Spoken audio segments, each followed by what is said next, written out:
नमस्ते बच्चों, चलिए आज का चैप्टर चालू करते हैं। और आज का चैप्टर का नाम है करंट इलेक्ट्रिसिटी, विद्युत धारा। और बहुत इंपॉर्टेंट टॉपिक रहेगा बोर्ड्स के पर्सपेक्टिव के हिसाब से, क्योंकि हर साल इससे क्वेश्चन जरूर पूछा जाएगा। 3 नंबर का 5 नंबर का क्वेश्चन शॉर्ट शॉर्ट बनता है।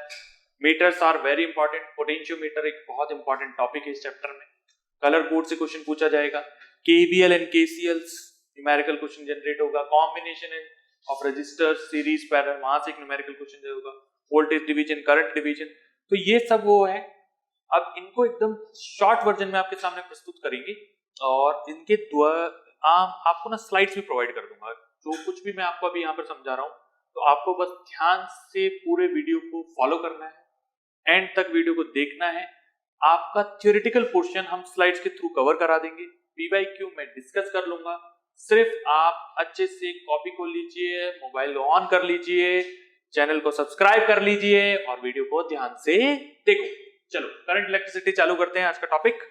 तो सबसे पहले टॉपिक के अंदर मैं अपनी फॉर्मेशन में सन एनालॉजी लगाते हैं और टॉपिक्स को थोड़ा सा लिख के आपको बताता हूं कि क्या क्या इंपॉर्टेंट टॉपिक्स इस चैप्टर के अंदर आपके पास रहेंगे। देखिए, करंट, विद्युत धारा में जैसे कि मैंने आपको बताया, KVL and KCLs are the basic concept जो आपको समझ में आना चाहिए न्यूमेरिकल सेक्शन के लिए।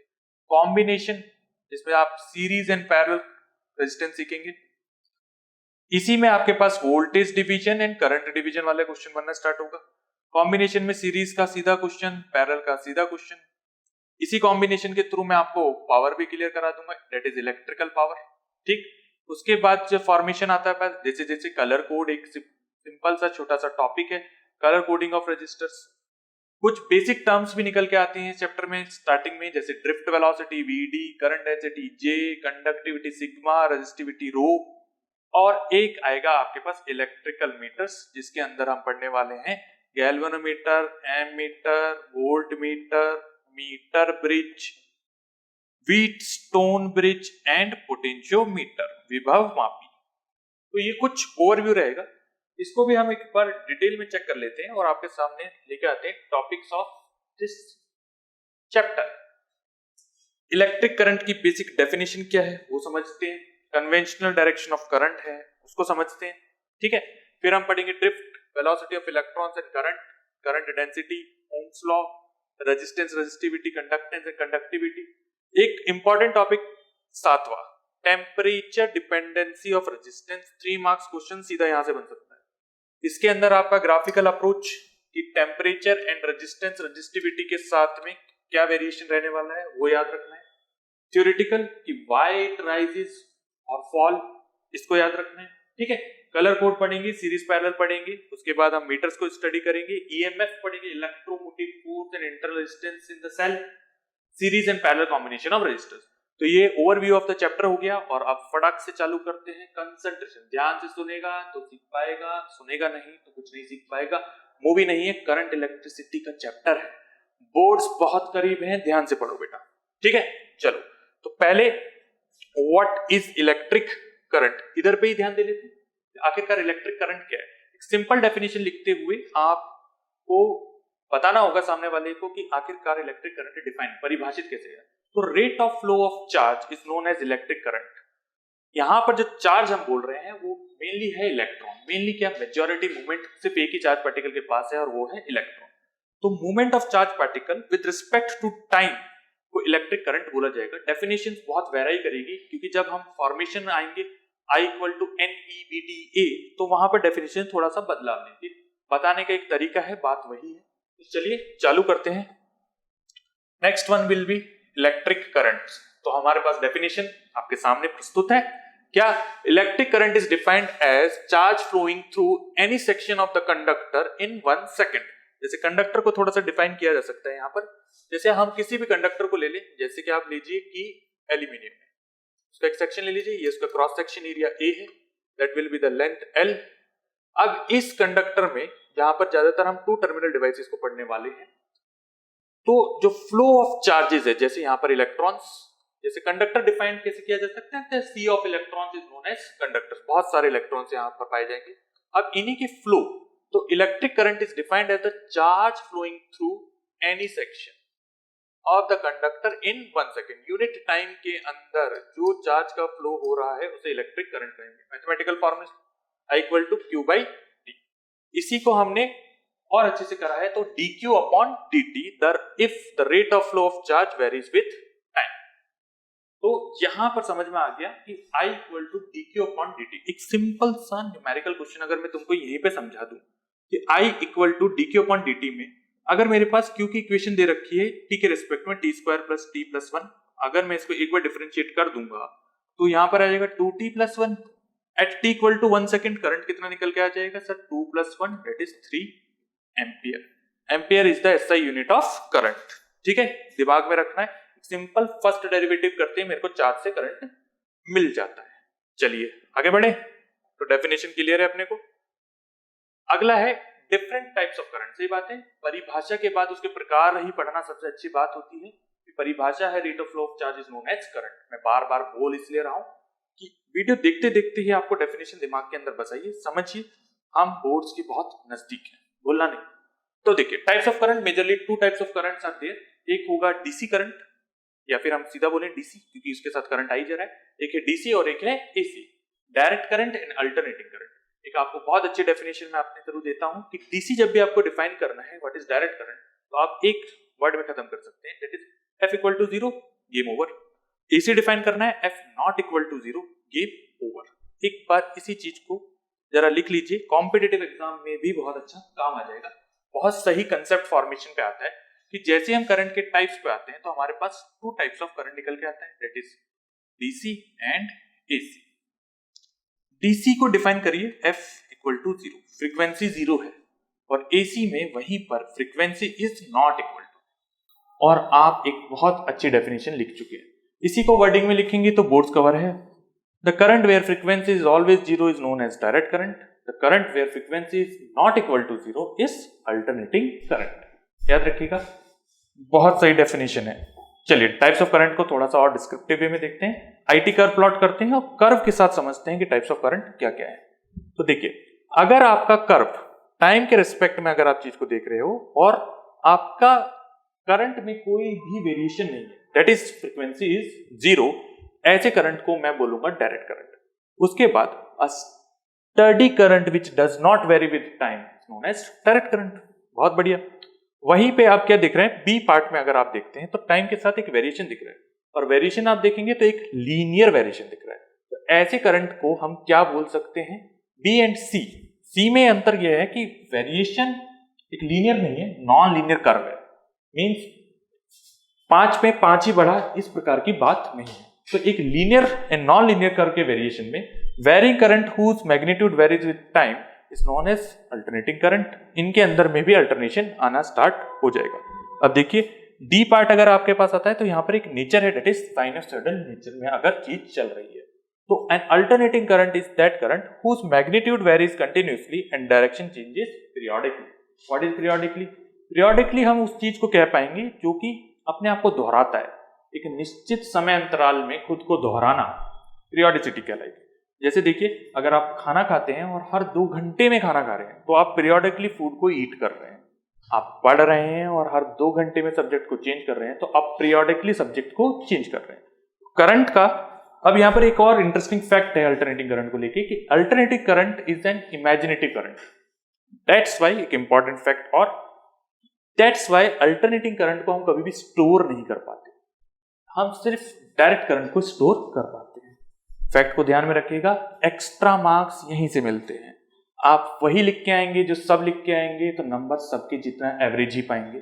अगर आपको नंबर चाहिए कि सर हमको 95, 99, 100 मार्क्स चाहिए तो एक्स्ट्रा चीजों को लिख के आना पड़ेगा, समझना पड़ेगा, एक्स्ट्रा एफर्ट मारना पड़ेगा। चलिए तो इसी बात पे जोर से ताली ठोकिए और नेक्स्ट टॉपिक की तरफ बढ़ते हैं। करंट क्लियर है आप सभी को? चलिए नाउ एक और बात होती है कि जब करंट का फ्लो हो रहा है, मींस हमने एक सोर्स को अप्लाई कर दिया, मैं वहां पर आपको एक अच्छा पॉइंट क्लियर करता हूं। देखिए जैसे कन्वेंशनल डायरेक्शन आपको हमेशा याद रहने वाली है, क्योंकि देखिए हमारे पास जब भी सर्किट फॉर्मेशन में आएंगे तो हमारे पास 2 ब्लॉक रहने वाले हैं। मैं बोल देता हूं एक ब्लॉक का नाम एक्स है, एक ब्लॉक का नाम वाई है, क्योंकि इस चैप्टर में इस चीज का कारण बहुत बनेगा। सर्किट धीरे धीरे फॉर्म होने वाले हैं, तो एक्स एंड वाई। तो एक्स में क्या है कि और वाई में, तो वाई में हम क्या करते हैं, हम हमेशा सोर्स को अप्लाई करते हैं। Now what is source? Source वो है जो एनर्जी प्रोवाइड करेगा, एनर्जी देगा, और एक्स वो है जहां पर हम पैसिव एलिमेंट को लगाएंगे, तो यहां पर हम लोड को लगाएंगे। लोड बोला जाएगा इलेक्ट्रिकल लोड, जैसे कि electric bulb, electric kettle, fridge, AC, पंखा, ये सब जो आपके रूम में लगे हैं, दीज आर इलेक्ट्रिकल लोड। तो लोड वो होता है जो एनर्जी लेगा, एनर्जी लेगा। अब एक देगा और एक लेगा, जीवन का तो यही चक्र है, कोई देता है तो कोई लेता है। ठीक, चलिए, तो सोर्स हमारे पास यहां पर सिर्फ एक ही प्रकार के होंगे, डेट इज वोल्टेज सोर्स इस चैप्टर के अंदर। और ये जो लोड होगा उसको हम पढ़ेंगे एक नाम से, डेट इज बोला जाएगा रजिस्टर। अब जैसे ही मैं सर्किट को जोड़ के कंप्लीट कर दूंगा, there is a flow of charge known as electric current. इसी की हमको डायरेक्शन देखनी है, तभी हम उसको बोलते हैं कन्वेंशनल डायरेक्शन ऑफ करंट, कि वो कैसे फ्लो होता है। तो याद रखना है न्यूमेरिकल सेक्शन में, जब हम किसी भी बैटरी को शो करेंगे तो ये होगा, ये पॉजिटिव टर्मिनल, नेगेटिव। तो conventional direction will tell you from positive to negative flow करके करंट हमेशा चलेगा। तो सिंपल सा बता दिया यहाँ पर कन्वेंशनल डायरेक्शन के। चलिए इसको थोड़ा सा डिटेल में और देख लेते हैं, आपको और अच्छे से समझ में आ जाएगा what is the conventional direction of current. देखिए यहाँ पर हमने एक तरफ पॉजिटिव प्लेट, एक तरफ negative plate of a conductor form कर रखा है, और उसके अंदर आपको कन्वेंशनल डायरेक्शन ऑफ करंट को शो किया गया है। देखिए from positive to negative conventional direction of current flow होती है। By this method you can understand कि करंट हमेशा पॉजिटिव टू नेगेटिव फ्लो करेगा। बट सर आपने तो बोला था flow of electron is known as current, और इलेक्ट्रोस्टैट में हम ये भी चीज देख के चुके कि सर फील्ड में electron will move opposite in the direction of electric field. तो फिर इसको डायरेक्शन ऑफ करंट क्या है? तो वर्ड है कन्वेंशनल, वहां पर फोकस कीजिए। इतिहास इसके ऊपर है कि हमने कन्वेंशनल ही पहले से ही ये चीज है कि direction of current is from positive to negative, even though electron flow opposite हो रहा है। Conventional direction is the opposite direction of flow of electrons. पर वही वाला पॉइंट है कि सर घर में बात बहुत समय से चले आ रहे हैं तो हम मानते चले जा रहे हैं, दैट्स इट, और कोई रीजन नहीं। ठीक है, तो conventional direction of current is the direction who along the direction of the motion of positive charge under the action of electric field। वही मैं आपको बता रहा था, पॉजिटिव चार्ज पार्टिकल फील्ड की डायरेक्शन में मूव कर जाएगा और negative charge particle opposite of field move करेगा। Electron move opposite to field करेगा, और इलेक्ट्रॉन के फ्लो को ही करंट कहते हैं। कन्वेंशनल है कि जो कि बहुत वर्षों से चला आ रहा है और हम उस चीज को सिर्फ पालन कर रहे हैं। ठीक, चलिए आगे बढ़ते हैं टॉपिक के अंदर। यहां पर देखिए एक और एनिमेशन के थ्रू ये दिखाया जा रहा है किस तरफ से चार्ज फ्लो हो रहा है। अगर नेगेटिव टू पॉजिटिव होगा तो करंट की डायरेक्शन क्या होगी। Now conventional current is due to the motion of electron in the direction opposite that of motion of electrons. ठीक, यही वाली चीज मैंने अभी आपको समझा दी थी। चलिए नेक्स्ट टॉपिक आ गया है, that is drift velocity and current. ये बहुत सही चीज है, इसके ऊपर भी मैं आपको एक स्पेशल पॉइंट देता हूं। What is drift? ड्रिफ्ट को जरा समझ के चलिए, क्योंकि आपने अभी देखा कि यहां पर फ्लो ऑफ चार्जेस होना चालू हो गए हैं। नाउ फ्लो ऑफ चार्जेस, कभी भी कोई भी प्रवाह, कोई भी flow is due to some energy. Flow हमेशा कोई ना कोई एनर्जी से होगा, और हमने अभी भी देखा कि हमारा जो सोर्स है, वोल्टेज सोर्स, जैसे कि सेल, एक बैटरी, वो हमको एनर्जी प्रोवाइड करता है, और उसकी वजह से ये फ्लो स्टार्ट होते हुए चलते हैं। समझे? तो ड्रिफ्ट के ऊपर आपको हमेशा याद रखना कि drift is due to some external source. कोई ना कोई एक्सटर्नल सोर्स जरूर लगा होगा, तभी ड्रिफ्ट हो रहा है, वरना ड्रिफ्ट पॉसिबल नहीं है। इफ मूवमेंट हो रहा है और कोई भी सोर्स नहीं है, तो this is due to diffusion. Diffusion वो प्रोसेस है जहां पर हम हायर कंसंट्रेशन से लोअर कंसंट्रेशन की तरफ मूव हो जाते हैं, रिस्पेक्टिव ऑफ एनी क्वांटिटी, चाहे वो कोई भी क्वांटिटी हो, वाटर हो, चार्ज पार्टिकल्स हो, कंसंट्रेशन ऑफ चार्जेस हो, anything. Higher concentration to lower concentration move होता है, ज्यादा प्यार से कम प्यार की तरफ भी मूव हो सकता है, दैट्स आल्सो ट्रू। तो ड्रिफ्ट याद रखिएगा हमेशा एक एक्सटर्नल सोर्स की वजह से होता है, इसकी वजह से ड्रिफ्ट आता है, और ड्रिफ्ट वेलोसिटी की वजह से हमें करंट भी मिलेगा। देखते हैं कैसे। चलिए, तो व्हाट इज द डेफिनेशंस और इनके साथ क्या है? Drift velocity is defined as the velocity with which the free electrons, underline करेंगे स्टेटमेंट्स को, कि the velocity at which the free electrons get drifted towards the positive terminal under the effect of applied electric field. Under the effect of applied electric field. Applied electric field क्या होगी? वही external source जो हमने लगाया होगा, user ने लगाया होगा लोड के प्रति। ठीक, देखिए ये कंडक्टर हो गया, cross section area A, length L। अब इसके अंदर ये सारी चीजें आपको मेंशन कर दी गई।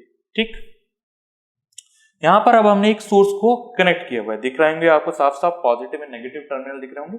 The long line is positive, the short line is negative terminal of the source.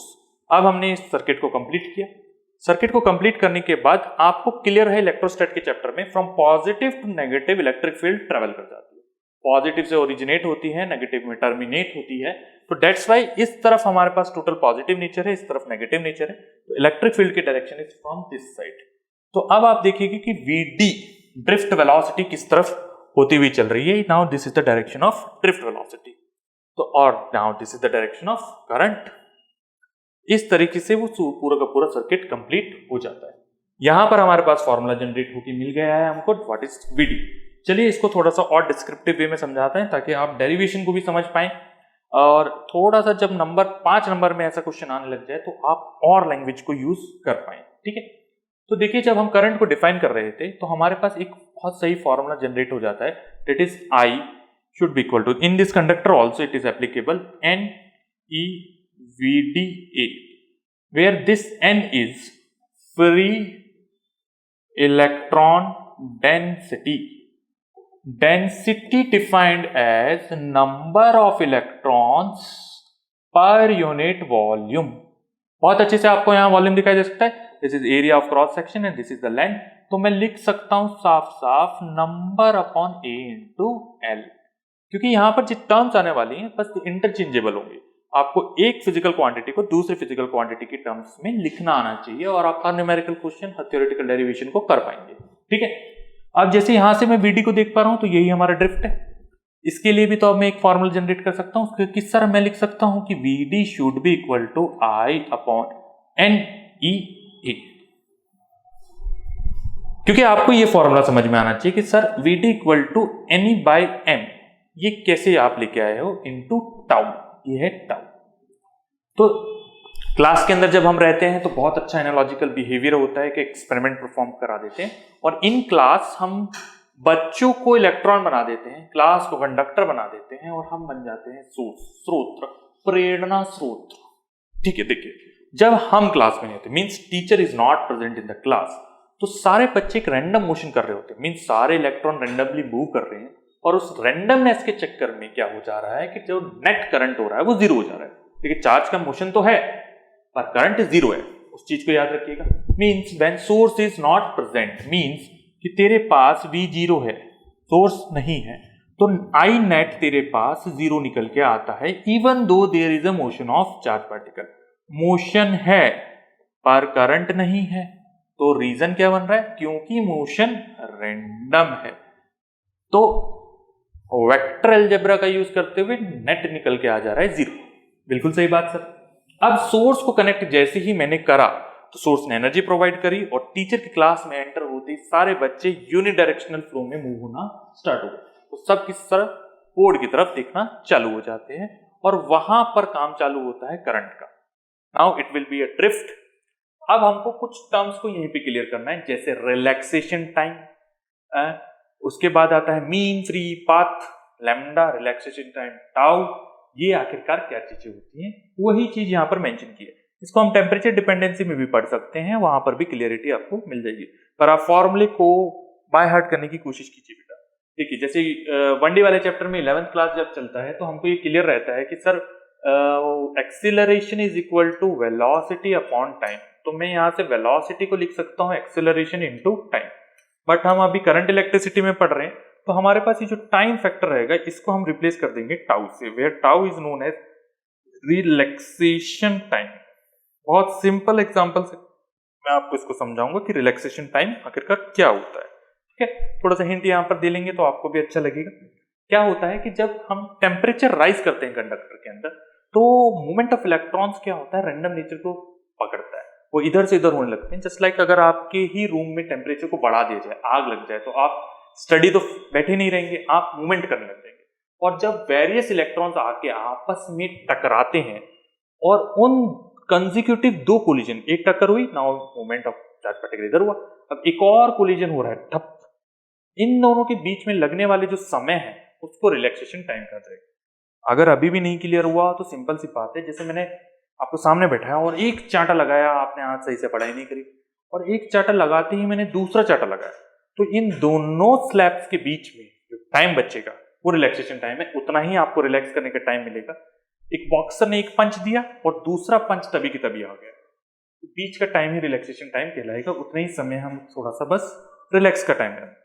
इसी बीच में जो दूरी तय की गई है, the distance travel between the two successive collision is known as mean free path, जिसको हम लैम्डा से डिफाइन करेंगे। फॉर्मूले को याद करना चालू कीजिए, उसी चीज को यहाँ पर 80 लिख दिया है हमने साफ साफ, टाउ को टाउ रखा और ए को हमने रिप्लेस करके रखा। ए को हमने रिप्लेस कैसे करके चला, ध्यान से देखेंगे तो हमारे पास एक फोर्स होगा ma should be equal to electric force QE। अब अगर मेरे को ए लिखना है तो ए को मैं लिख सकता हूं QE अपॉन m, और वहीं पे मैं लेके आया, क्यू की जगह मैंने E यूज करा, इलेक्ट्रिक फील्ड E लगाया, that is a vector divided by m mass of charge, and यहां पर लिख दिया मैंने टाउ। तो this is the formula for VT for your numerical question. है आखिरकार वेलोसिटी, तो डायमेंशनल शुड बी LT-1 वही निकल के आएगा, क्योंकि चाहे ड्रिफ्ट वेलोसिटी और डिफ्यूज वेलोसिटी हो, वेलोसिटी तो वेलोसिटी होती है। चलिए आगे बढ़ते हैं, ठीक है। इसी को एक और फॉर्मूले से डिफरेंशिएट है, वो मैंने आपको समझा दिया, NEVDA, where N is very important, आपको वो याद रखना चाहिए, that is free electron density, not number, density, ठीक। चलिए, now current is directly proportional to drift velocity, सही बात है, जितना ज्यादा ड्रिफ्ट होगा उतना ज्यादा करंट भी होगा, बहुत बढ़िया। नाउ यहां पर साफ साफ हर एक फिजिकल सिंबल का आपको पैरामीटर लिखा हुआ है, मींस आपको बता रखा है E क्या है, टाउ क्या है, N क्या है, सब क्या है। अच्छे से स्लाइड को ही स्टडी कर लेंगे तो बहुत अच्छा रिवीजन हो जाएगा, लेक्चर को अच्छे से सुन लेंगे तो हर एक चीज क्लियर हो जाएगी। चलिए आगे बढ़ते हैं, अगला बढ़ते हैं करंट डेंसिटी J। जैसे डेंसिटी मैंने अभी आपको बहुत अच्छे समझाया, इलेक्ट्रो में आपने पढ़ा होगा आराम से, डेंसिटी में भी तीन प्रकार की डेंसिटी हम पढ़ते हैं, types of density will be linear density, areal density and volumetric density. Lambda sigma rho, उसको भी याद रखिए। करंट डेंसिटी भी बहुत अच्छा है, और यही एक फन फैक्ट बताएंगे, तो because of current density we can also justify that current is a scalar quantity, current एक स्केलर क्वांटिटी है। तो प्यारे प्यारे बच्चों, अगर अब तक कोई डाउट आ रहा हो तो कमेंट्स में लिखिए, मेरे से पूछिए, आई विल रिप्लाई यू, आपको वो डाउट्स का सॉल्यूशन मैं प्रोवाइड कर दूंगा। चलिए, करंट डेंसिटी अगर आप बता सकते हैं तो कोशिश कीजिए एक बार बताने की। करंट डेंसिटी सिंबल रहता है J, it is defined as the ratio of I upon A, और अच्छे से बोला जाए तो I upon A cos of theta, तो where theta is the angle between current density vector J and area vector A, ठीक है। चलिए डेफिनेशन देखते हैं।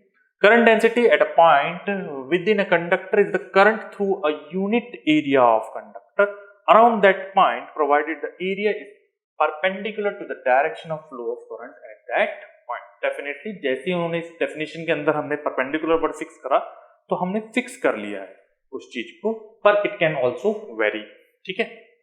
फॉर्मूला आपके सामने आ गया, I अपॉन A, यहाँ पर हमने थीटा को एकदम फिक्स कर रखा है, दैट इज 0 डिग्री। ये क्योंकि जब हमने परपेंडिकुलर टू द सरफेस ले लिया है तो एंगल 0 बन रहा है, 0 बन रहा है तो cos 0 1 का फॉर्मेशन लेके चल रहा है, दैट्स वाई आपको cos थीटा की वैल्यू यहाँ पर दिख नहीं रही, लेकिन तब भी मैं एक फॉर्मूला आपका लिखता हूँ क्योंकि ये एक जनरलाइज स्टेटमेंट हो गया है, ये ऐसा नहीं है कि यहाँ पर हमेशा यही चीज रहने वाली है, लेकिन आपके पास एक में J को आप इससे याद रखेंगे तो और ज्यादा अच्छा रहेगा, I upon A cos of theta, क्योंकि करंट हमें पता है कि स्केलर है। अगर मैं इसको ऐसे लिखना चालू करूंगा I equal to J A cos of theta, तो वेक्टर की अपनी अंडरस्टैंडिंग से आप इसको ये भी लिख सकते हो कि sir J vector dot A vector, okay. तो दैट्स वाई, और देखिए किसी भी दो वेक्टर के डॉट प्रोडक्ट से निकलने वाली quantity is always a scalar quantity, that's the justification, current is a scalar quantity. In vector form यहां पर वही चीज मेंशन कर दी गई है, ठीक है। नाउ बढ़िया का बढ़िया लो, ओम देवों के देव महादेव, तो ओम की बारी आ गई है और बहुत अच्छा लॉ है। सबसे अच्छा है कि ये कंडीशनल लॉ है और यहां से हम फिजिक्स की कंडीशंस को समझ सकते हैं कि यदि कंडीशन वैलिड रही तो ही लॉ अपना काम करेगा, लॉ में लिखी गई बात अपने सत्य पे रहेगी, वरना नहीं होगा। कंडीशन चेंज कर दोगे तो सब कुछ बदल जाएगा, परिस्थितियां इंसान को बदल देती हैं। दैट्स ट्रू, ये लॉ भी वही बात करता है। तो ओम्स लॉ डिफाइन करते हैं और बहुत सही है, डायरेक्टली प्रोपोर्शनल रिलेशन होता है voltage difference and the current flowing through the conductor, but remember that temperature should be constant. ठीक है, तो electric current flow through a conductor is directly proportional to the potential difference across the two ends of the conductor when physical conditions such as temperature, mechanical strain, etc. remain same, means constant. सारी physical environment को आपको constant रखना होगा। ये आ गया हमारा प्यारा सा कंडक्टर, और आप ध्यान से देखेंगे हमने सोर्स को अप्लाई कर दिया, इसके अंदर एक करंट फ्लो हो जाएगा और वही करंट डायरेक्टली प्रोपोर्शनल होगा। अब बहुत अच्छे से ध्यान से सुनिएगा, एक सवाल आ रहा है मेरी तरफ से, क्योंकि थ्योरी पार्ट बहुत पढ़ा दिया है, क्वेश्चन तो पूछना लाजमी है। अगर करंट और वोल्टेज डायरेक्टली प्रोपोर्शनल है तो व्हाट इज द डिपेंडेंसी? ध्यान से देखते हैं, तो हम प्रोपोर्शनलिटी को जैसे हटाते हैं तो हम एक कांस्टेंट को लेके आते हैं, दैट इज रेजिस्टेंस। तो is resistance R depends on voltage across the conductor and current in the conductor और not? Please write down the question in your copy and think about it. सोचिए, क्या resistance जो proportionality constant होकर अभी हमारे पास आया है वो करंट या वोल्टेज पे डिपेंड करेगा या नहीं करेगा? ठीक है, आपको आंसर बहुत जल्द मिल जाएगा। ठीक है, now that's the graph, very important graph, linear nature, कि अगर ये सब कुछ कांस्टेंट पे रहा, सारी कंडीशन वैलिड रही, तो वोल्टेज और IBI characteristics of a conductor is straight line. ठीक है, वो एक सरल रेखा के रूप में ही दिखेगा। बहुत बढ़िया। नाउ रेजिस्टेंस की डेफिनेशन आपके सामने आ गई है। रेजिस्टेंस प्रतिरोध, बहुत बढ़िया लगता है कि जो फ्लो ऑफ चार्ज को उसके प्रवाह का विरोध कर दे, उसके प्रवाहित होने को विरोध करता चले जाए, उसे प्रतिरोध कहा जाएगा। Resistance will provide a property called resistance which oppose the flow of charge in a metallic conductor. देखिए, resistance of the conductor is the opposition offered by the conductor to the flow of electric current through it. Okay, चलिए, now R equal to V by I, that's the formula from Ohm's law. Resistance in terms of physical features of the conductors, बहुत सारे फॉर्मूले generate करे जा सकते हैं। आपको दिख रहा होगा साफ साफ कि कितने फॉर्मूले हम लिख सकते हैं। I का हमने फॉर्मूला आपके सामने ही पढ़ा था, आप सबको पता है अच्छे से, that is NEVDA। और उसी पे अगर हम देखते हैं कि हम यहाँ से VD को रिप्लेसमेंट देते हैं, तो VD का हमने फॉर्मूला देख लिया है, EM upon M into tau. अब इसको ध्यान से देखेंगे तो ये फॉर्मेशन इस तरह से आ जाएगा। अब इस V बाई I को मैं रिप्लेस कर सकता हूं R के रिस्पेक्ट। आप बहुत अच्छे से इस फॉर्मूले को देखना, टेम्परेचर डिपेंडेंसी इस फॉर्मूले से भी समझाई जा सकती है।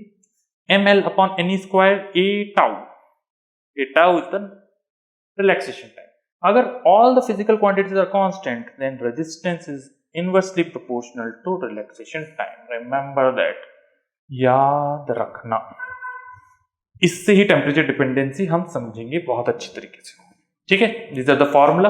सो आर का फॉर्मूला आपको याद रखना है, ML upon NE square tau A, that's the formula for resistivity. ठीक है, ये सारे फॉर्मूले इंपॉर्टेंट रहेंगे बेटा, आप इनको रिमेंबर करिए, आंख बंद करके 10 बार लिखिए, इनसे न्यूमेरिकल क्वेश्चन का फॉर्मेशन बनेगा ही बनेगा। ठीक है, नाउ एक बहुत सही चीज है कि जो कंडक्टर हमारे पास L लेंथ का area of cross section A है, ये जो रेजिस्टेंस है इसकी प्रोपोर्शनलिटी इस लेंथ और एरिया पे भी रहेगी। Resistance will be directly proportional, resistance will be directly proportional to length of the conductor. R is directly proportional to L and it is also inversely proportional to area of cross section. When we remove this proportionality constant, we get quantity rho L upon A, where this rho is known as resistivity. बहुत सही physical quantity है resistivity, प्रतिरोधकता। Resistivity is the property of a conductor which also opposes the flow of charge. Okay बेटा, हाँ यहाँ पर बहुत अच्छी बात है, अगर मैं लिखता हूं कि R rho should be equal to RA by L, तो क्या ये रेजिस्टिविटी डिपेंड्स ऑन एरिया और लेंथ? क्या लगता है, यस और सोचिए और देखिए, आगे के लेक्चर में इसका भी आंसर मिल जाएगा। ठीक, चलिए, तो व्हेन देखिए where rho is m upon n square tau, इस फॉर्मूले को याद रखा करो, इसका काम आता है इज द रेजिस्टिविटी और specific resistance. Resistance is directly proportional to the length and inversely proportional to the cross section area of the conductor and depends on nature of material. बहुत इंपॉर्टेंट है नेचर ऑफ मटेरियल, मतलब वो material सोने का है कि चांदी का है, गोल्ड और सिल्वर, कॉपर और एल्यूमिनियम, ब्रास, किस चीज का बना हुआ है मैटर करता है. सही बात है कि आखिरकार ये रिंग रियल गोल्ड है या फिर ये लोहा है, मैटर करेगा बेटा, क्योंकि रियल गोल्ड होगा तो वो लाख रुपए का है, लोहा है तो क्या पता 100 रुपए का हो. तो that's the difference between the nature of material. Okay, तो इस चीज को आप ध्यान से तैयार रखेंगे. चलिए, तो रेजिस्टिविटी के बाद में हो गया. एक सवाल आपके पास मैंने छोड़ा हुआ है कि resistivity will depend on the length of conductor and area of cross section, yes और नो. आगे की बात करते हैं. तो जितने भी physical quantities, drift velocity, resistivity, conductivity, resistance, voltage, current आपने पढ़ ली, इन सब के बीच में आपस में क्या रिलेशन है उनको पढ़ना भी बहुत ज्यादा जरूरी है. उसी पे एक न्यूमेरिकल क्वेश्चन फॉर्म होगा. तो इस स्लाइड के अंदर हमने उस सारी चीज को कवर करा है कि आपस में ये सारी फिजिकल क्वांटिटीज कैसे रिलेट हो रही है. एक बार गो थ्रू दैम कि क्या चीज बोलेगी है. Rho equal to J E upon J where rho is resistivity. अब रेजिस्टिविटी का उल्टा will be the opposite of resistivity is conductivity, जिसको हम डिफाइन करेंगे सिग्मा से, नोट करेंगे सिग्मा से. तो देखिए जहां पर एक बहुत इंपॉर्टेंट लाइन मेंशन हो चुकी है, पहले आप इनकी गो थ्रू हुई एक बार बहुत अच्छे से कि VD should be equal to E upon NE rho, VD should be equal to V upon NE rho L, where E is equal to V by L. ये आप इलेक्ट्रोस्टैट में कवर कर चुकेंगे. Electric potential should be equal to electric field into length of the conductor, उससे निकाला है. तो यहां पर हम देखिए important statement, very important statement क्या बोल रहा है. When the temperature increases, VD decreases and rho increases. When temperature, तापमान बढ़ाने पर चालक में प्रतिरोध बढ़ जाता है, प्रतिरोधकता बढ़ जाती है. Means when we increase the temperature, the resistivity or resistance of the conductor increases. Why it happens उसको समझेंगे. देखिए conductance and conductivity, resistance and resistivity, और वो लाइन को अंडरलाइन कीजिए, बहुत इंपॉर्टेंट है कि when temperature increases, VD decreases and rho increases, means resistivity बढ़ रही है, वो प्रतिरोध विरोध ज्यादा, opposition will increases. ठीक है. when I increases, VD decreases. दोनों के दोनों स्टेटमेंट्स बहुत ज्यादा इंपॉर्टेंट हैं. ठीक. नाउ कुछ टर्म्स अभी आ गए हैं, जैसे मैंने यहीं पे डिफाइन कर दिया था कंडक्टिविटी को, दैट इज यहाँ रेजिस्टिविटी है तो अपोज या inverse of resistivity is conductivity, जिसे हम सिग्मा से डिनोट करते हैं. तो what is conductance and conductivity. देखिए डेफिनेशन आपके सामने. Conductance is the reciprocal of resistance, सही बात है, and resistivity is the reciprocal of conductivity. ठीक है. जैसे ऐसा यूनिट इज MHO मो बोलेंगे, दैट इज ओम्स का उल्टा. Conductivity is the reciprocal of resistivity, ऐसा unit is mho per metre. Temperature dependency of resistance, साफ आपको ये फॉर्मूला अभी थोड़ी देर पहले किया था हमने, ML upon N square tau A. वहां पर मैंने बोल दिया था कि resistance is inversely proportional to relaxation time. अब हमने टेम्परेचर को अगर बढ़ाया तो क्या होगा. ठीक है. तो देखिए कि when temperature increases the number of collision increases due to more internal energy and relaxation time decreases, therefore resistance increases. Means simple सी बात है, किसी भी कंडक्टर के अंदर अगर मैंने टेम्परेचर को बढ़ाया तो नंबर ऑफ कोलिजन्स तेजी से होने लगेंगे. Due to the factor it will gain more kinetic energy, उनके पास गतिज ऊर्जा ज्यादा आ जाएगी, उसकी वजह से वो आपस में बहुत तेजी से टकराने लग जाएंगे. वही रूम आप वही, और अगर आग और तेजी से लग गई है तो आपके अंदर और एनर्जी होगी और आप बहुत तेजी से इधर उधर भागेंगे. Even though you can also collide with the walls of the room, आप यही charge walls of the conductor से भी जाके टकरा सकता है. इसी की वजह से जो चांटे पड़ रहे होंगे, रिमेंबर दैट द स्लैब, वो बहुत तेजी से पड़ रहे होंगे, और बहुत तेजी से पड़ने की वजह से we will get minimum amount of relaxation time, बहुत रिलैक्सेशन टाइम डिक्रीज हो जाएगा. और इस फॉर्मूले में आपको दिख रहा है साफ साफ कि relaxation time here is inversely proportional to resistance tau. अब अगर ये घटेगा तो डेफिनेटली ये बढ़ेगा, but rest of the condition should be constant. That's why temperature बढ़ाने पे, स्टेटमेंट को बहुत अच्छे से समझेंगे सारे बच्चे, टेम्परेचर बढ़ाने पर रिलैक्सेशन टाइम कम हो जाता है, उसके वजह से रेजिस्टेंस और रेजिस्टिविटी विल इंक्रीजेस, वो बढ़ेगा ही बढ़ेगा इन केस ऑफ कंडक्टर। ठीक है, चलिए टेम्परेचर कोफिशिएंट ऑफ रेजिस्टेंस, अब वो वाली अल्फा वाला पार्ट आने वाला है जहां पर हमको मैथमेटिकल रीजन मिल जाएगा। थ्योरेटिकल रीजन हमको पता चल गया है क्योंकि टाउ कम हो जाता है तो रेजिस्टेंस बढ़ जाता है। और टेम्परेचर कोफिशिएंट ऑफ रेजिस्टेंस को हम डिफाइन करते हैं अल्फा से। ठीक है, here is the formula, rho of theta या फिर हम बोलें कि R of theta should be equal to R not bracket में 1 plus alpha delta T, where alpha is the temperature coefficient. उसी को थोड़ा सा मैनेज करके लिखेंगे। फॉर्मूला आप याद कीजिए, R T minus R not upon R not T, where T is temperature, R naught is the initial resistance, initial temperature resistance, final temperature resistance will be RT. Okay, और एक और formation लिख सकते हैं R2 minus R1 upon R1 T2 minus R2 T1। Direct फॉर्मूले लिखे गए हैं for direct approach of numerical questions. ठीक है, यहाँ पर रिप्रेजेंट कर दिया है कि R नॉट T1 T2 क्या बताना चाह रहे हैं, R1 सब चीजें। ये फॉर्मूले भी बहुत इंपॉर्टेंट रहेंगे, इवन तो हमारे पास एक ग्राफ आना चाहिए जिसकी मदद से हम इस चीज को निकाला जा सके। अब temperature coefficient in case of conductor should be positive, जो हमने अभी तक थ्योरेटिकल पढ़ा है उसके हिसाब से वो पॉजिटिव होना चाहिए। एक फॉर्मूला मैं आपको और प्रोवाइड करना चाहूंगा ताकि आपको याद रहे कि are T2 should be equal to RT1 1 plus alpha delta T. Here this alpha is known as the temperature coefficient of resistance, and for conductors this alpha is positive. In case of semiconductor and insulator, the alpha is negative. That implies that in case of semiconductor, when we increase the temperature, जब हम तापमान को बढ़ाते हैं तो resistance और resistivity कम हो जाती है, ना कि बढ़ जाती है जैसे कि कंडक्टर में हो रहा है। ठीक है, होप सो आपको ये अच्छा समझ में आया होगा। एक न्यूमेरिकल क्वेश्चन इस पे भी बनेगा, यहां से बोर्ड्स में न्यूमेरिकल पूछा जाएगा, एयर न्यूमेरिकल क्वेश्चन। तो फॉर्मूले इंपॉर्टेंट हो जाएंगे बहुत ज्यादा, उनको अच्छे से याद करते हुए चलिए। ओके ब्रो, नाउ आ जाता है colour code. Before starting colour code, एक इंपॉर्टेंट ग्राफ है जो मैं आपको बताना चाहूंगा। बोर्ड में आप टेम्परेचर डिपेंडेंसी वाले चैप्टर में पढ़ेंगे। जो टेम्परेचर डिपेंडेंसी में हमने साफ साफ देख लिया कि टेम्परेचर बढ़ाने पर, increase in the temperature will see the relaxation time will decreases, which results in increase in resistance or resistivity of a conductor। तो इसी पे ग्राफ प्लॉट होता है। ग्राफ तो याद रखेंगे तो ज्यादा मार्क्स अचीव करेंगे। एक अप्रोक्सीमेट कर्व है और एक एकदम परफेक्ट कर्व है, रो और tau.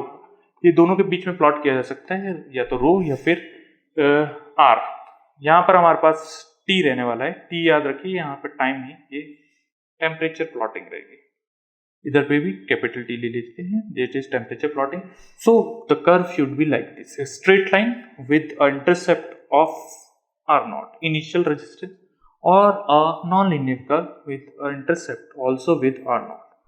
The most correct will be this one because it consider the real conditions, and this is approximate curve. ये वाला जो कर्व है वो अप्रोक्सीमेट कर्व है बच्चों, पर दोनों कर्व बनाएंगे अच्छा रहेगा। एनसीईआरटी में दोनों कर्व मेंशन किया हुआ है, दैट्स व्हाई आप दोनों कर्व को दिमाग में रखिए। Please note down that, slides के अंदर ये मौजूद नहीं है मेरा भाई, तो याद रखना इंपॉर्टेंट हो जाएगा। ठीक है, फिर हम कलर कोड की तरफ बढ़ सकते हैं। बेटा टाइम लीजिए, वीडियो को पॉज कीजिए, please note down this figures are important, graphs are very very important बेटा। चलिए पानी वानी पीजिए, अपने आप को थोड़ा सा मजबूत रखिए, बोर्ड्स बहुत करीब है बेटा, आपको बहुत अच्छे से पढ़ाई करनी है और नंबर लेके आने हैं 100 में से 100।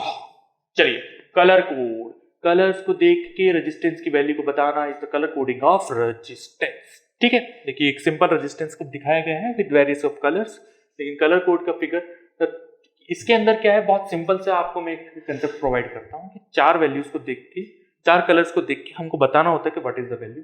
तो डिजिट्स के साथ में काम करेंगे तो बहुत जल्दी चला जाएगा। तो मैं यहाँ से बहुत सिंपल तरीके से कि मैं इसको ऐसे कर देता हूँ कि ए बी फर्स्ट जो दो कलर होंगे वो फर्स्ट 2 डिजिट्स आपको क्लियर करेंगे। लाइक अगर रेड को कोई कलर नंबर दे दिया, ग्रीन को कोई नंबर दे दिया, तो फर्स्ट 2 डिजिट वो बना के मेरे को दे देंगे। थर्ड डिजिट मेरे को देगी मल्टीप्लायर।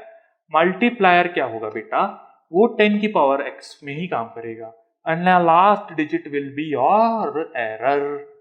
कितना एरर दिया है, 3 कलर इसको डिफाइन करके चलते हैं। तो पहले 2 से नंबर बनाओ, 2 या 5, तीसरे से 10 की पावर देख लो कि 6 जाएगी कि 7 जाएगी, और प्लस माइनस लगा के एरर लिख दो। कलर कोड खत्म हो गया। चलिए, ये लिखा हुआ सारी चीजें जो मैंने आपको ब्रीफ में बताई। The first 2 rings from the end give the first 2 significant figures of the resistance in Om.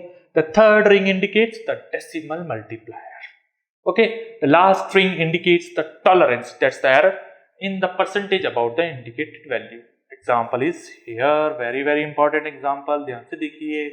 AB into 10 की power C plus minus D% ohm, that's the perfect example. सिर्फ वैल्यूज को पुट करना है, ठीक है। Now here's the BB Roy of Great Britain, ठीक है। The acronym को हमको समझना होगा, तो एक्रोनिम को ध्यान से देखेंगे तो आपको क्लियर हो जाएगा। तो यहां पर साफ साफ है B B Roy of Great Britain have a very beautiful, very good wife who wears gold, silver and no colour jewellery. Simple. Again मैं आप एक बार रिपीट कर देता हूं। B B Roy is the name of the guy who lives in Britain, Great Britain. Great Britain have a very good wife who wears gold, silver and no color jewelry. ठीक, चलिए इनके सामने देख लीजिए, black, brown, red, orange, yellow, green, blue, violet, grey, white, gold, silver and no colour will provide you the tolerance value. These are the numbers from 0 to 9. अच्छे से याद रखिएगा, सारे डिजिट आ जाने चाहिए। डेसिमल नंबर सिस्टम में from 0 to 9 तक cover up हो गया, तो आप बस वैल्यूज को पुट कीजिए और आंसर को आइए। तो हेयर्स द एग्जांपल, आप साफ साफ देख सकते हैं कि हमारे पास 2 डिजिट्स आई हैं, तो हमारे पास यहाँ पर साफ साफ है कि पहला कलर हमारे को दिया है 1, that is brown, second is violet, नीचे मिलता है दैट इज 7, तो 1 और 7 हमारे पास वेक्टर बन जाएगा। फिर हमारे पास बी दिया हुआ है दैट इज ब्लैक में 0, 10 की पावर 0, गोल्ड दिया है तो 5%, तो 17 plus minus 5% ohm is the example. Now pause the video and do this question. जल्दी से बताइए, what is the value of resistance? कौन बनेगा करोड़पति, खेलने का मन कर रहा है, जल्दी से। बढ़िया। तो यहाँ पर आपको ग्रीन मिल गया, ग्रीन, रेड, ब्लू, सिल्वर को देखते ही सबसे पहले 10% लगाऊंगा सर। ग्रीन को देखते हुए यहाँ पर देखता हूँ तो मेरे पास आ जाएगा 5, वहां पर दिख रहा है रेड पे दिया तो 5, 2 into 10 to the power blue is, नीचे मिलेगा ब्लू, दैट इज 6, तो 5, 2 into 10 to the power 6 plus minus 10% ohm, that's the correct answer. अद्भुत, बहुत बढ़िया बेटा। चलिए नेक्स्ट वन वापस से आ गया है, जल्दी से पेन उठाइए, वापस से सवाल कीजिए। कौन बनेगा करोड़पति, जीतिए। अगला सवाल 1 करोड़ रुपए के लिए। आंसर इज, मैच हुआ कि नहीं हुआ? 17 into 10 to the power 10 plus minus 20%, that is 70. Okay, there's the acronym. आपके लिए यहाँ पर भी लिखा हुआ है, सिंगल स्लाइड, कलर कोड पूरा हुआ विद क्वेश्चन। नेक्स्ट, मजा आ गया। So the next topic is series and parallel combination of the resistors. ठीक है, 2 टाइप का कॉम्बिनेशन हो सकता है, सीरीज हो सकता है, पैरेलल हो सकता है।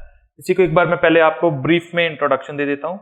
इसी को आपको कंसेप्ट वाइज याद रखिएगा कि जो कॉम्बिनेशन होते हैं इरेस्पेक्टिव ऑफ रजिस्टर, यहाँ पर अगर कैपेसिटर भी आ गया, इंडक्टर भी आ गया, पावर का केस बन गया, तो हमारे पास सीरीज की डेफिनेशन आप हमेशा याद रखिए कि सीरीज में always current should be constant, current जो होगा वो कांस्टेंट रहेगा। And in case of parallel combination, हम कौन से सर्किट को बोल देंगे कि डिवाइसेस आर पैरेलल कॉम्बिनेशन में हैं, तो वहां पर voltage should be constant. Voltage difference जो एलिमेंट के अक्रॉस होना चाहिए वो कांस्टेंट होना चाहिए। These are the definition of series and parallel irrespective of resistor. अगर आपके पास कैपेसिटर भी है तो भी कैपेसिटर सीरीज में तभी है जब वहां पर करंट कांस्टेंट फ्लो कर रहा है उस सर्किट के अंदर। वो पैरेलल में तब है जब वहां पर वोल्टेज डिफरेंस उस डिवाइस के ऊपर जो है कांस्टेंट फ्लो कर रहा है, तो बात मानी जाएगी। ठीक है, चलिए रजिस्टर में देखते हैं कैसे रहेगा सीरीज कॉम्बिनेशन। तो सीरीज कॉम्बिनेशन में साइड बाय साइड कनेक्शन होंगे 2 टर्मिनल डिवाइस का। जस्ट लाइक अगर हम देखते हैं कि जो हम एक गेम प्ले करते हैं दैट इज चेन, जिसमें हम एक पर्सन का हैंड दूसरा पर्सन पकड़ता है और देन वो रनिंग स्टार्ट करते हैं, उस तरीके का कॉम्बिनेशन होगा। यहाँ साइड बाय साइड कनेक्शन होंगे R1 R2 R3। इसका जो इक्विवेलेंट ड्रॉ करके निकलेंगे वो निकल के आएगा R1 plus R2 plus R3। Simple algebraic sum आपको कर देना है, नथिंग एल्स। ठीक है, R is greater than the greatest of all, क्योंकि यहाँ पर हम एडिशन कर रहे हैं, तो अगर R1 R2 R3 की कोई भी वैल्यू रहेंगी तो इनका टोटल सम हमेशा इंडिविजुअल वैल्यू से ज्यादा ही आएगा। ठीक है, this is series combination in case of resistor. Parallel combination कुछ इस तरीके से होगा कि जो सोर्स अप्लाई होगा, potential drop across R1 R2 R3 should be constant. इसका इक्विवेलेंट अगर आप देखेंगे, equivalent means total resistance, net resistance कितना होगा, 1/R equivalent should be equal to 1/R1 plus 1/R2 plus 1/R3। इस तरीके के कॉम्बिनेशन से जो नेट रिजल्ट आता है वो इंडिविजुअल रेजिस्टेंस से कम आता है। मींस अगर हमें सर्किट में अपने अप्लायंस के अंदर रेजिस्टेंस को बढ़ाना है तो सीरीज कॉम्बिनेशन प्रोवाइड कीजिए, अगर रेजिस्टेंस को कम रखना है तो पैरेलल कॉम्बिनेशन प्रोवाइड कीजिए, ये हमको बेनिफिट मिलता है। ठीक है, अब जैसे अगर इसी के अंदर मैं न्यूमेरिकल क्वेश्चंस को डेवलप करना चालू करता हूं, देखिए जैसे अगर कोई सीरीज कॉम्बिनेशन इस तरफ से, मैं मान के चलता हूं कि यहाँ पर 10 ओम है, यहाँ पर 20 ओम है और यहाँ पर 30 ओम है, और किसी सोर्स को मैंने यहां से कनेक्ट कर दिया। Concentrate only on series combination. ठीक है, मैंने एक सोर्स को कनेक्ट कर दिया, मैं मान लेता हूं कि अराउंड यहाँ पर 300 वोल्ट का एक सोर्स लगा हुआ है। अब अगर मेरे को R इक्विवेलेंट निकालना होगा तो मैं इस फॉर्मूले को यूज करूंगा और बोलूंगा 30 + 20 + 10 is 60 ohm will be total resistance. अब अकॉर्डिंग टू ओम्स लॉ मुझे पता है कि V should be equal to IR, तो मैं टोटल करंट भी बता सकता हूं, दैट इज V/R। V मेरे को दे रखा है इन्होंने 300 डिवाइडेड बाय R आया 60, cancel cancel cancel, that is 5 ampere. पर अगर आपके पास एक न्यूमेरिकल क्वेश्चन ऐसा है कि डायरेक्टली पूछ लिया गया कि बताओ कि 20 ओम पे कितना वोल्टेज ड्रॉप है जब सोर्स 300 है, तो मैं आपको एक डायरेक्ट फॉर्मूला जनरेट करके देते हैं कि V ऑन 20 ओम क्या निकल के आएगा। याद रखिएगा सीरीज कॉम्बिनेशन में क्योंकि करंट कांस्टेंट रहता है तो डिवीजन होगा वोल्टेज का, तो 20 ओम पे वोल्टेज कितना होगा, तो आपको पहले जिस रेजिस्टेंस पे चाहिए सो इनटू करना होगा, तो टोटल वोल्टेज जो डिस्ट्रीब्यूट होने वाले 300 इनटू जिस पे चाहिए, किस पे चाहिए, 20 पे चाहिए, upon sum of all resistance. Sum of resistance will be 60 ohm, आपने अभी अभी निकाल लिया, कैंसिल कीजिए, here 3, that will be 100 ohm. 100 volt सिर्फ और सिर्फ इस पे डिवाइड होके चलेगा 20 ओम पे। बहुत सिंपल है, जैसे अगर आपको 10 पे चाहिए तो 10 पे क्या होगा, 300 into 10 upon total, that will B 50 volt. 50 volt का डिवीजन होगा V at 10। एक बार ध्यान से देख लीजिए मैं क्या बताना चाह रहा हूं कि total voltage into required resistance जिस पे आपको चाहिए voltage drop upon sum of all resistance will be the formula for voltage division in case of series circuit. उसको मैं यहां पर लिख देता हूं आपके लिए। अगर आपको R ओम पे वोल्टेज चाहिए तो V total into R ohm upon R equivalent, total sum उसका योग एडिशन करना है इसमें और आपको कुछ भी नहीं करना होगा। ठीक है, चलिए ऐसा ही एक न्यूमेरिकल क्वेश्चन लेते हैं हम इन केस ऑफ पैरेलल सर्किट्स। इसको रब कर देते हैं एक बार के लिए, इसको हटाइए। अब सर्किट हम चेंज कर दूंगा, वैल्यूज को मैं सेम रखता हूं कि 30 20 एंड इनको ही रखेंगे। और अब आता हूं मैं पैरेलल में, जैसे मैं पैरेलल में एक सोर्स अप्लाई कर देता हूं आपके पास कि मैं यहां पर अगेन एक सोर्स लगा देता हूं, इधर पे ले लेता हूं मैं 10 ओम, इधर पे ले लेता हूं 20 ओम, इधर पे ले लेता हूं 30 ओम। वही अगेन सोर्स इज 300 वोल्ट। अब यहां पर अगर पूछा गया कि what is voltage drop across 20 ओम, तो ये है पैरेलल और पैरेलल में voltage drop should be same, सीधा आंसर क्या आएगा 300 वोल्ट। अब ड्यू टू बिकॉज ये पैरेलल कॉम्बिनेशन है यहां पर डिवीजन होगा करंट का, तो आपके लिए एक डायरेक्ट फॉर्मेशन ऑफ करंट भी रह सकता है, बट उसका एक रिस्ट्रिक्शन है, कंडीशन है कि आप सिर्फ जब रेजिस्टेंस 2 रहेंगे तो ही उस चीज को अप्लाई कर सकते हो। इसी के इक्विवेलेंट के लिए भी मैं समझा दूंगा आपको कि आपका पास फॉर्मूला क्या है। जैसे सिर्फ क्या हुआ 10 एंड 20 ओम रहा and total current is apply, कि हमको दे रखा है टोटल करंट इज 3 एम्पियर। अब मुझे निकालना है कि 20 ओम में कितना करंट है, तो डायरेक्ट फॉर्मूला क्या होगा कि I at 20 ohm should be equal to total current is 3 ampere into 20 ohm पे चाहिए तो इसके अपोजिट रेजिस्टेंस को इनटू करेंगे 10 upon sum of resistance that is 30, cancel 10 cancel cancel, that is 1 ampere. 1 ampere का करंट 20 ओम में flow करेगा, तो जाहिर सी बात है 1 एम्पियर अगर इधर आ गया तो इधर पे कितना आएगा 2 एम्पियर आएगा सर। दैट्स इस पॉइंट पे हमने अप्लाई कर दिया है KCL, incoming current should be equal to outgoing current. तो आपके पास एक स्मॉल शॉर्ट ट्रिक्स हो गई हैं for voltage division and current division in case of series and parallel combination. याद रखिए सीरीज में वोल्टेज डिवाइड होगा और पैरेलल में करंट डिवाइड होगा। Got it? चलिए नेक्स्ट स्लाइड पे चलते हैं। अब ये हो गया combination. Next is cell. Now what is cell? Cell is a source of energy and the combination of cell is known as battery.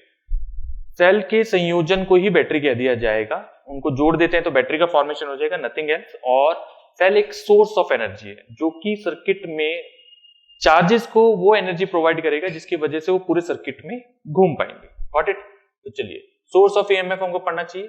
तो इसके अंदर हम पढ़ते हैं दो physical quantity, that is electromotive force and potential difference, जिसको आप बोल सकते हैं वोल्टेज डिफरेंस आल्सो। तो व्हाट इज इलेक्ट्रोमोटिव फोर्स?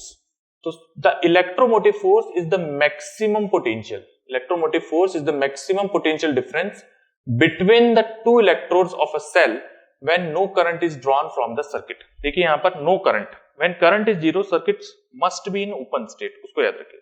मैं आपको बहुत सिंपल लैंग्वेज में बताऊंगा कि अगर no current is drawn from the circuit means circuit क्या है? ओपन।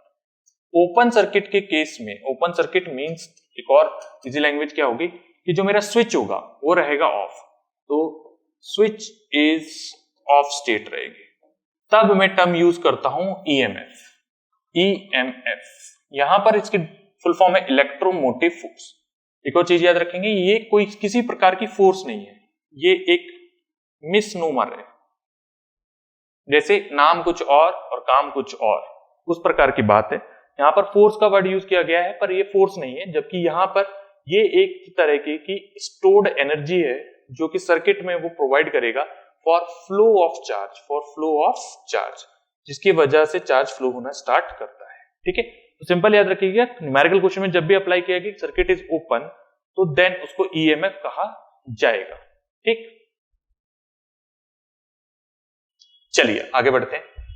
तो this is electromotive force when circuit is open. अब अगर मैंने सर्किट को क्लोज किया, मींस यहां से सर्किट को ओपन से हटा के स्विच को मैंने क्या करा? ऑन स्टेट में लेके आया, स्विच मैंने ऑन किया, तब क्या होने वाला है तो देखते हैं।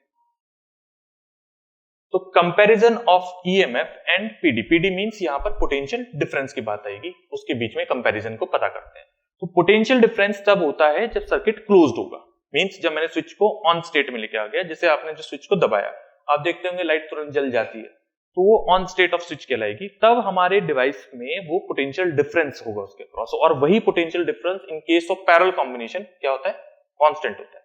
तो यहां पर एक कंपैरेटिव स्टडी बहुत अच्छे से लिखी गई है, just go through with me कि इसके थ्रू जाते हैं, आपको क्लियर होगा। तो EMF is the maximum potential difference between the two electrodes of the cell when no current is drawn from the cell, that is when the cell is open. वहीं पे potential difference is the difference of potential between any two points in a close circuit. Underline करेंगे दो ही point को, यहां पर important है कि open circuit बोल दिया है तो ईएमएफ है when the circuit is open, और अगर क्लोज सर्किट बोल दिया है तो पोटेंशियल डिफरेंस है। पोटेंशियल डिफरेंस का ही दूसरा नाम मैं यहां पर वोल्टेज डिफरेंस बोल सकता हूं। Voltage difference is also known as potential difference. ठीक है, next important point is it is independent of the resistance of the circuit. ये बहुत इंपॉर्टेंट है, ये इस पे निर्भर, आर पे ईएमएफ डिपेंड नहीं करेगा। देखिए ओम्स लॉ से बच्चा कंफ्यूज हो जाता है, इक्वल टू आईआर बोलता है, अब बोल रहा है कि V तो आर पे डिपेंड करता है, पर here V is not EMF, E पे डिपेंडेंसी आर की नहीं होगी, उसको याद रखेंगे आप। वहीं पे पोटेंशियल डिपेंडेंट करेगा, it is proportional to the resistance between the given points. Potential difference जो होगा वो रेजिस्टेंस पे डिपेंडेंट होगा। The term EMF is used only for the source of EMF. It is measured, अगर हम ईएमएफ पोटेंशियल डिफरेंस की बात करें, it is measured between any two points of the circuit. Means यहां पर एक डिफरेंस होना बहुत ज्यादा जरूरी है, जिसको हम कहते हैं there should be a gradient formation, कोई ना कोई अंतर होना चाहिए तभी फ्लो होना चालू होगा। It is greater than the potential difference between any two points in the circuit. जाहिर सी बात है, जब ओपन स्टेट में रहेगी तब मैक्सिमम एनर्जी रहेगी, तो वो हमेशा ज्यादा रहने वाला है। However, potential difference PD is greater than EMF when the cell being charged. Correct? तो यहाँ पर चार्जिंग एंड डिस्चार्जिंग की बात भी होने वाली है। तो चार्ज एंड डिस्चार्ज, सेल जो हमारा सोर्स है, आपने देखा होगा रिचार्जेबल बैटरीज होती हैं, रिचार्जेबल सेल्स होते हैं।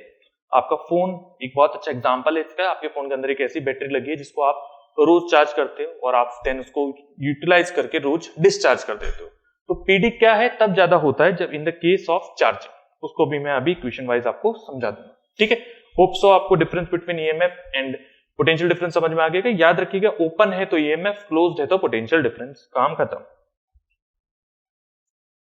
चलिए, now internal resistance of the cell. हमने रेजिस्टेंस समझ लिया, अब हमें समझना है व्हाट इज इंटरनल रेजिस्टेंस, जिसको बोलते हैं आंतरिक प्रतिरोध।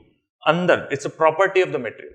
What is internal resistance? The opposition offered by the electrolyte, याद रखिएगा electrolyte not the cell, electrolyte of the cell to the flow of electric current through it is called internal resistance. Property of a cell ही है जो इसके अंदर लगे। जैसे देखिए सेल की भी बहुत टाइप होते हैं, जैसे हम एक टाइप ऑफ सेल पढ़ते हैं that is electrochemical cell. Chemical energy will be converted into electrical energy. Examples रहते हैं जैसे गैल्वेनिक सेल रहता है, लैग्रैंजी सेल रहते हैं, इनमें इलेक्ट्रोड्स लगे रहते हैं और दीज इलेक्ट्रोड्स के ऊपर जो आयंस का ट्रांसफर होता है, जैसे अगर कोई भी इलेक्ट्रोलाइट ले लें ZnSO4, अब इनका जब आयन का मूवमेंट होगा from anode to cathode, cathode to anode, तो ये जो ट्रांसफर होता है तो deposition of ion on the cathode, ये इलेक्ट्रोलाइट के अंदर से जब आयन फॉर्मेशन होके अपने एनोड और कैथोड पे डिपोजिशन होना स्टार्ट होता है तो वो अपने इंटरनल रेजिस्टेंस को बढ़ाते चलते हैं। तो वो क्या है, सेल खुद ही करंट को अपोज करना चालू कर देगा। मतलब वही वाली चीज है कि वो खुद सोर्स ऑफ एनर्जी है और वो खुद ही उसको अपोज करना स्टार्ट करता है, दैट इज इंटरनल रेजिस्टेंस। इसको डिनोट करते हैं हम स्मॉल r से। Now what are the factors that will affect the internal resistance of a cell, उनको कंसीडर करते हैं, देन चार्जिंग डिस्चार्जिंग की इक्वेशन आपके सामने रखेंगे।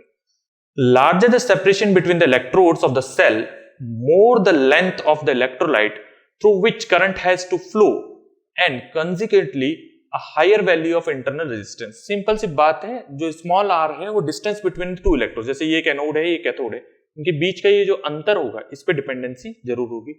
नेचर ऑफ इलेक्ट्रोलाइट पे भी होगा कि किस टाइप का नेचर उसके अंदर है, मींस किसको इलेक्ट्रोलाइट आपने बनाया। Greater the conductivity of electrolyte lesser is the internal resistance, correct बात है। जितना अच्छा इलेक्ट्रोलाइट आप प्रोवाइड करेंगे उतना ही कम, that's why there is a variation of price on cell. एक सेल मार्केट में आपको 5 रुपए का भी मिल जाता है, कोई 10 का भी होता है तो कोई 50 का भी होता है। द डिफरेंस इज उनके अंदर इलेक्ट्रोलाइट अलग अलग होते हैं। अगर वो सस्ता होगा तो सस्ता इलेक्ट्रोलाइट बढ़ाए, कम कॉस्ट लगेगा। अच्छा होगा तो अच्छा इलेक्ट्रोलाइट बढ़ाए ताकि उसकी कंडक्टिविटी ज्यादा मिले उससे, ठीक है। That is internal resistance depends on the nature of electrolyte, correct बात है। The internal resistance of a cell is inversely proportional to the common area of electrodes dipping in the electrolyte। सही बात है, जैसे हमने पढ़ा था R equal to rho L by A, resistance is inversely proportional to A, same goes for internal resistance। ये जो area होगा इलेक्ट्रोलाइट का, इलेक्ट्रोड्स का, उस पे भी डिपेंडेंसी रहने वाली है, ठीक है। The internal resistance of the cell depends on the nature of electrodes, that is also true कि एनोड और कैथोड किसके बनाए हैं। ये रहा इसका formation E and R, where E is EMF and R is internal resistance। अब इसके अक्रॉस जो पोटेंशियल ड्रॉप होगा उसको हम PD बोल देंगे, ठीक है। ये हमने लगा दिया लोड रेजिस्टेंस वहां पर R, और यहां से अब करंट फ्लो होना स्टार्ट होगा। Okay, hope so you got it. पूरा एक थ्योरेटिकल टॉपिक है, आपके ऊपर यहाँ पर एक एक्सप्लेनेटरी क्वेश्चन बन सकता है 3 मार्क्स 4 मार्क्स का, कि define EMF, what is the difference between EMF and potential difference, what is internal resistance, what are the factors on which internal resistance depends. इस टाइप से क्वेश्चन पूछा जाएगा, ठीक। चलिए नाउ यहां पर अगर आप ध्यान से देखते हैं इस सर्किट को आगे एनालाइज करेंगे तो इस लोड रेजिस्टेंस पे जो ये V है इसको पोटेंशियल डिफरेंस बोला जाएगा, ठीक। मैं इस पे यहीं पे आपको डिनोट करके बताता हूं, इस फिगर को आप अच्छे से नोट डाउन रखिएगा। यहां पर सारी चीजें, ये जो कैपिटल E है ये मेरे लिए EMF है, इलेक्ट्रोमोटिव फोर्स। ये स्मॉल r जो है वो मेरे लिए इंटरनल रेजिस्टेंस है, इंटरनल रेजिस्टेंस, ओके। ये करंट, मेन करंट फ्लो जो हो रहा है ये मेरे लिए RL है, मींस लोड रेजिस्टेंस। ये जो V है इसी को मैं PD बोलता हूं, दैट इज पोटेंशियल डिफरेंस या फिर वोल्टेज ड्रॉप। अब चार्जिंग एंड डिस्चार्जिंग वाली बात जो चल रही थी, इस वक्त ये सेल क्या हो रहा है, डिस्चार्ज हो रहा है। आप अगर आप ध्यान से देखेंगे तो ये सेल जो हो रहा है इस वक्त डिस्चार्ज हो रहा है। क्यों? क्योंकि ये एनर्जी प्रोवाइड कर रहा है। तो डिस्चार्ज का केस क्या है, जब सेल क्या है एनर्जी प्रोवाइड करेगा, energy is provided to the load, provided to the load को एनर्जी प्रोवाइड करने को ही हम डिस्चार्जिंग ऑफ सेल बोलेंगे। इक्वेशन ऑफ डिस्चार्जिंग लिखूंगा तो V should be equal to E minus IR, और this is the equation of discharging. अगर मैं इसी को थोड़ा सा चेंज कर दूंगा तो मैं यहां से चार्जिंग भी आपको समझा सकता हूं। बस चार्जिंग के लिए क्या होगा कि जिस चीज को, जैसे मेरे को एक 10 वोल्ट की बैटरी को चार्ज करना है तो मुझे जो अपना सोर्स लगाना होगा वो 10 वोल्ट से ज्यादा लगाना होगा, तभी वो उस चीज को चार्ज कर सकता है। डेफिनेट सी बात है, मुझे किसी को चार्ज करना है तो मेरे पास उस चीज से ज्यादा एनर्जी होनी चाहिए। मुझे किसी को पैसे देने हैं तो मेरे पास उससे ज्यादा पैसे खुद होने चाहिए, दैट्स व्हाई तभी मैं उसको दे सकता हूं। सिंपल नियम है। तो अगर यहां से आपको याद रखना है तो याद रखिएगा माइनस है तो डिस्चार्ज है। तो यहीं से सिंपल इक्वेशन में बना के खत्म कर सकता हूं क्या? यस बिल्कुल। अगर मैं वहीं पे बोल दूं E equal to E plus IR, तो प्लस साइन क्या डिनोट कर रहा है कि भाई सेल अभी क्या हो रहा है, चार्जिंग पे है, आपका मोबाइल बैटरी चार्ज हो रही है। तो plus denotes charging, minus denote discharging, that's it. Note down कर लीजिए अच्छे से। चलिए, so here the equation also are given equal to, वही वाली चीज को वापस रिपीटिशन पे समझाया गया है। और आपको ध्यान से, क्योंकि देखिए लोड रेजिस्टेंस के साथ जब आप इक्विवेलेंट देखेंगे तो ये दोनों सीरीज में लगे हुए हैं, तो इनको लिखना होगा R plus R, total current will be E upon R plus R। This relation is called circuit equation. सही सी बात है, सर्किट के अंदर पे करंट फ्लो होने के बाद सर्किट इक्वेशन जनरेट हो जाएगी। Hope so you got it. इस पे एक न्यूमेरिकल क्वेश्चन फॉर्म हो सकता है। अब देखिए internal resistance of a cell in terms of EMF, potential difference या पोटेंशियल डिफरेंस एंड रेजिस्टेंस, उनकी इक्वेशंस क्या रहेंगी? सर्किट वही वाला सेम रहेगा, एक सेल है जो डिस्चार्ज कर रहा है, तो ये वाली इक्वेशन हमारे पास डिवाइड होके सामने आएंगी और हमको यहां से एक बेहतरीन फॉर्मूला मिल जाएगा। देखिए मैथ्स को समझते हुए चलिए कि E should be equal to V plus small v को मैं लिख सकता हूं I into R, that's the potential drop. ये वाला जो आप देख रहे हैं यहां पर small v, that's the potential drop across internal resistance. Internal resistance पे जो पोटेंशियल ड्रॉप हुआ है, तो ओम्स लॉ की मदद से मैंने IR लिख दिया यहां पर, फिर IR को लिख दिया E minus V dividing by capital IR। Capital IR should be कर, यहां अगेन मैंने क्या यूज किया है, ओम्स लॉ का यूज किया। अब डिवाइड करने के बाद मेरे पास आगे इक्वेशन जनरेट होना स्टार्ट हो जाएगी, करेक्ट? चलिए देखते हैं। तो ये आ गया मेरे पास इसका final formula. Internal resistance small r should be equal to EMF upon potential difference minus 1 bracket close into capital R, that is the load resistance. Remember that, एक direct formula to calculate internal resistance numerical question में काम आएगा। Now determination of internal resistance of a cell by voltmeter. Voltmeter कैसे meter होगा? जो voltage difference को major कर सकता है, ठीक है। मीटर्स को हमको डेप्थ में पढ़ना होगा, वो हम आगे पढ़ने वाले हैं, जहां पर हम voltmeter, galvanometer, ammeter, Wheatstone bridge, meter bridge, ये सबको पढ़ेंगे, ठीक है। चलिए, so here is a resistance box, जो रेजिस्टेंस यहाँ पर एक की लगी हुई है, एक EMF, एक स्मॉल r, एक वोल्टमीटर लगा हुआ है। तो इसकी मदद से भी हम when circuit is open no current is drawn, तो EMF इज मेजर्ड। सही बात है। अब अगर हम सर्किट को क्लोज करते हैं तो इसके अंदर क्या होगा कि हमारे पास क्लोज सर्किट में हमको पोटेंशियल डिफरेंस मिलेगा, potential difference V is measured, ठीक। चलिए, तो इस आपको ये वाली चीज समझ में आई होगी कि कहां से हमको R निकालना है। मैं चाहूंगा कि आप फॉर्मूला वही वाला याद रखिए या फिर एक सिंपल इक्वेशन याद रखिए, तो आपको ना चार्जिंग, डिस्चार्जिंग, EMF वाले सारे क्वेश्चन सॉल्व होंगे। और वो रहेगा आपके पास कि आप सबके दिमाग में ये होना चाहिए कि सर डिस्चार्ज हो रहा है तो V equal to E minus IR होता है, और चार्ज हो रहा है तो V equal to E plus IR होता है। अब आप इस I को हमेशा लिखा जा सकता है अलग से, इस E को लिखा जा सकता है, इस R को लिखा जा सकता है। अगर आपको स्मॉल r भी निकालना है तो आप क्या करें, इसको इधर भेज देते V माइनस, या फिर इसको इधर, इसको इधर, इसको हटाएंगे। चलिए, तो कैसे लिख सकता हूं, IR should be equal to E minus V। मेरे को R चाहिए तो R should be equal to E minus V upon I को मैं ओम्स लॉ की मदद से भी लिख सकता हूं, तो E minus V upon I की जगह लिख सकता हूं V अपॉन R। तो R यहां पर इंटू कर देता हूं साइड में ब्रैकेट बना के। अब V को डिवाइड कर देते हैं दोनों तरफ, तो E by V minus 1 into R। लिखिए कितनी इजीली वो फॉर्मूला मेरे सामने वापस आ गया। तो मेरे को वोल्टमीटर मेथड की भी इतनी रिक्वायरमेंट नहीं हो सकती, बस मेरे को ये इक्वेशन याद रखनी है, दिस इज फॉर सर discharge and this is for charge. सारा गेम ओवर, हर numerical question will be done. बढ़िया। नाउ जैसे कॉम्बिनेशन रजिस्टर्स में थे वैसे ही कॉम्बिनेशन हमको सेल्स में भी पढ़ने को मिलेंगे। तो अगेन देखिए कॉम्बिनेशन पूरे 12th में दो ही है, एक सीरीज है, एक पैरेलल है। इवन मैकेनिकल सिस्टम में भी सीरीज और पैरेलल कॉम्बिनेशन ही होते हैं। कंसेप्ट याद रखिएगा, करंट कांस्टेंट तो सीरीज, वोल्टेज डिफरेंस कांस्टेंट तो parallel. Now cells are connected in series when they are joined end to end, just like a resistor end to end connection होता है, so that the same quantity of electricity must be flown through each. वो वाली condition तो हमको रखनी पड़ेगी क्योंकि series की कंडीशन ही आई कांस्टेंट है।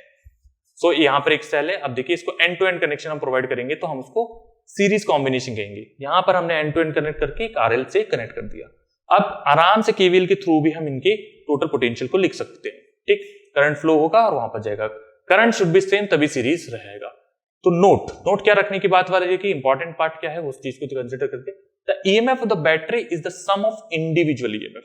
बस ध्यान रखिएगा, पोलैरिटी का ध्यान रखिएगा, पोलैरिटी शुड बी सेम, तो सम सेम सबका जुड़ कर। The current in each cell is the same and identical with the current in this entire arrangement. सही बात, सारे ईएमएफ जोड़ के टोटल ईएमएफ बनेगा। अब जैसे यहाँ small r small r small r inter resistance है, तो total will be small 3R। ठीक, the total inter resistance of the battery is the sum of the individual inter resistance because of series combination. Okay, so total EMF of the battery is equal to any n number of cells कितने लगे होंगे, total inter resistance NR। बहुत बढ़िया बात है, तो total resistance will B NR plus R cube, क्योंकि सब कुछ सीरीज में कनेक्ट है।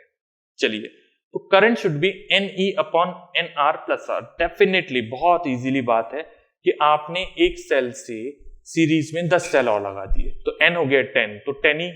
अब वो 10 का रेजिस्टेंस भी तो ऐड होगा, तो 10 स्मॉल r। टोटल रेजिस्टेंस लिखने के लिए 10R प्लस कैपिटल R, उसकी वजह से टोटल रेजिस्टेंस लिखा जाएगा, यहाँ टोटल पोटेंशियल मिल जाएगा, total current using Ohm's law. ठीक, अब थोड़ा सा ध्यान दीजिए कि if R is much less then NR, मतलब इंटरनल रेजिस्टेंस ही एक्सटर्नल रेजिस्टेंस से बहुत ज्यादा हो गया, तो मैं उसको नेग्लेक्ट आउट कर सकता हूं। तो फॉर्मेशन क्या हो जाएगा, I equal to E by R। If उल्टा हुआ कि इंटरनल रेजिस्टेंस बहुत छोटा है और कैपिटल R बहुत ज्यादा है, तो उसको नेग्लेक्ट आउट कर सकते हैं, तो N of E by R का फॉर्मेशन बन सकता है। So what are the conclusion drawn from this slide? हम क्या कंक्लूड कर सकते हैं? When internal resistance is negligible in comparison to the external resistance, then the cells are connected in series to get maximum current। सही बात, एकदम correct बात है। To get a maximum current, हमको इस वाली कंडीशन को फुलफिल करना पड़ेगा।